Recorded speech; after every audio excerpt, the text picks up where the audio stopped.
I'm going to be doing radiation for 5 weeks, Monday through Friday. I go in at 8:15 and then I can go to work at 8:30 to be able to handle the ballots to take it down to the Weston for Early Vote Center.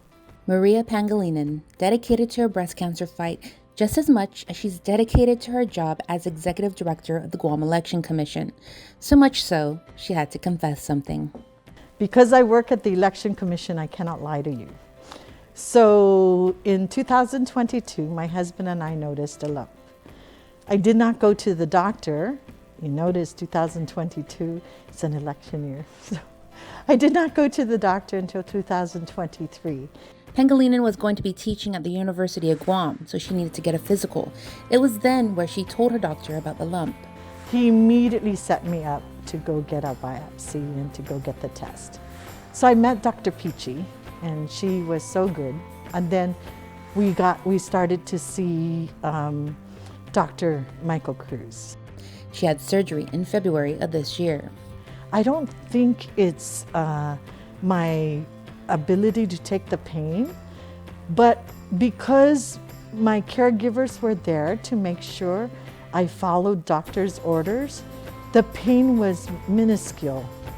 She admits prior to her cancer diagnosis, she had prepared herself. I'm a devout Catholic. I'm working to get to heaven. And so maybe, not maybe, but heaven's a better place than earth. So it was okay for me. Pangelinan's main concern, her children and her GEC staff, which has become family. In fact, they love her so much. On her way to the GEC office recently, staff lined up the sidewalk with banners and posters expressing their support for their beloved leader. Pangelinan's determination and fight is fueled by her older sister, who was diagnosed with breast cancer in 2022. A school sister of Notre Dame, she went to Wisconsin for treatment. Pangelinan calls her sister her champion. I'm very proud of her, and it was because of her that I went through chemo and now through radiation. Because imagine, Joan, if I quit.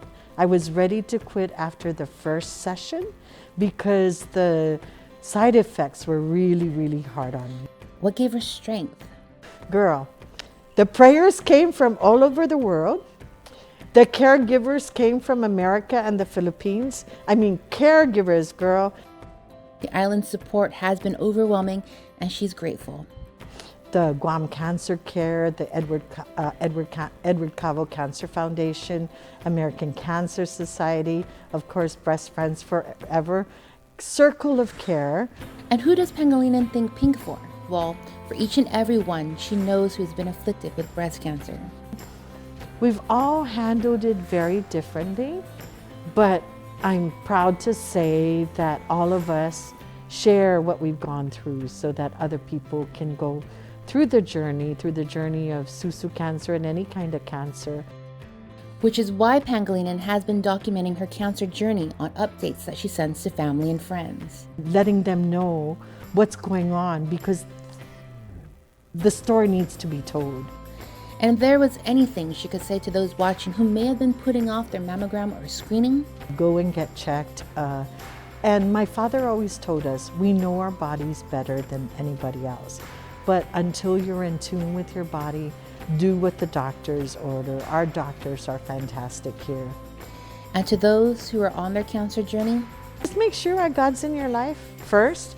Make sure God's in your life and make sure you're part of God's community in a parish. Okay, just go to Mass every Sunday at least. And then make sure you vote.